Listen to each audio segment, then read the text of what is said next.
आखिर कब तक पुकारूं? ये बात एक व्यक्ति का उस भगवान से है जो उनको इस पृथ्वी में अपना जीवन सरवाइव करने के बेहतर जीवन की कामना से। अब बात आज इस संदर्भ में हो रही तो आज आपके सामने जिस उपन्यास पे हम चर्चाएं करेंगे वो रंगय राघव की कब तक पुकारो है। क्या इस बात ये बात किस प्रकार समाज में, चाहे वो जाति के नाम पर हो, चाहे वो आर्थिक अवस्था के नाम पर हो, चाहे वो और किसी के नाम पर हो, होने वाले भेदभाव और मानवीय चेतना, मानवीय संवेदना को हिलाकर रख देने वाले उस तथाकथित अपराध, हाँ जी अपराध से है, प्रस्तुत करता है जो बहुत ही मार्मिक मन।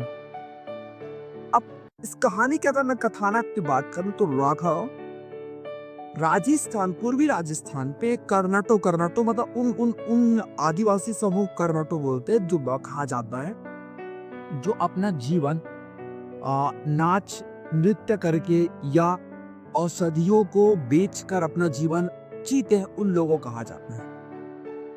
आज भी समाज में जो शिक्षा का स्तर है वो इस हद तक है कि किसी भी वक्त शिक्षा एक दूर की कौड़ी साबित होती है। कोई एक तरीके से बदलाव की बात नहीं करता, जैसी व्यवस्थाएं चली आ रही वैसे व्यवस्थाएं, कोई अपनी अवस्था अपने तरीकों में सुधार की बात नहीं करता, कोई व्यापार की बात नहीं होती, कोई शिक्षा की बात नहीं होती, किसी भी हद तक कुछ नहीं, वो व्यवस्था चले उस पर बात कर।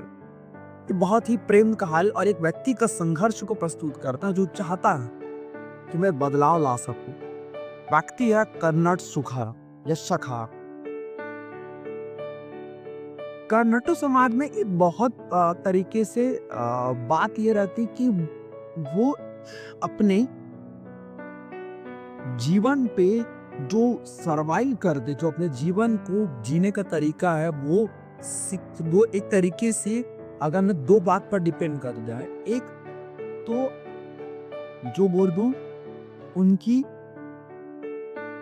नृत्य करने की क्षमता पर, दूसरी औषधीय गुण को बेचकर, तीसरा वहां जो मोस्टली समाज है वो लोग वैसी वृत्ति में भी तो होकर अपने जीवन को सरवाइव करते हैं। सखरम चाहता है कि मेरी पत्नी और मेरे एक तरीके से बेटे के साथ ऐसा कोई भी कृत्य ना हो।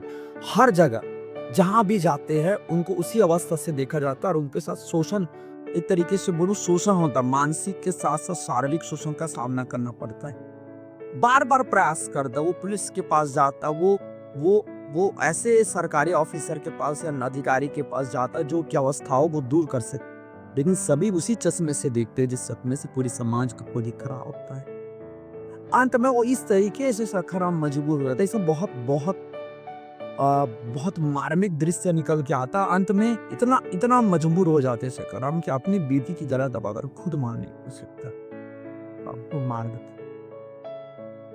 इस उपन्यास पे आदिवासी समाज के साथ होने वाले हिंसाओं को बड़ा ही मार्मिक ढंग से प्रस्तुत किया गया और ये बताने की कोशिश की गई है कि उनको किस अवस्थाओं में, किस परिस्थिति में, किस माहौल से गुजरकर अपनी अवस्थाओं को, अपने अवस्थाओं में बदलाव करने का वो प्रयास थे।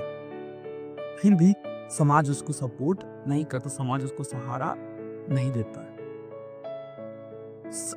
राघव सर इस मामले में थोड़ी सी भावुकता का समावेश ज्यादा कर देते, जो वास्तविक भी लगता है कि उनको किस शोषण से गुजरना पड़ रहा है।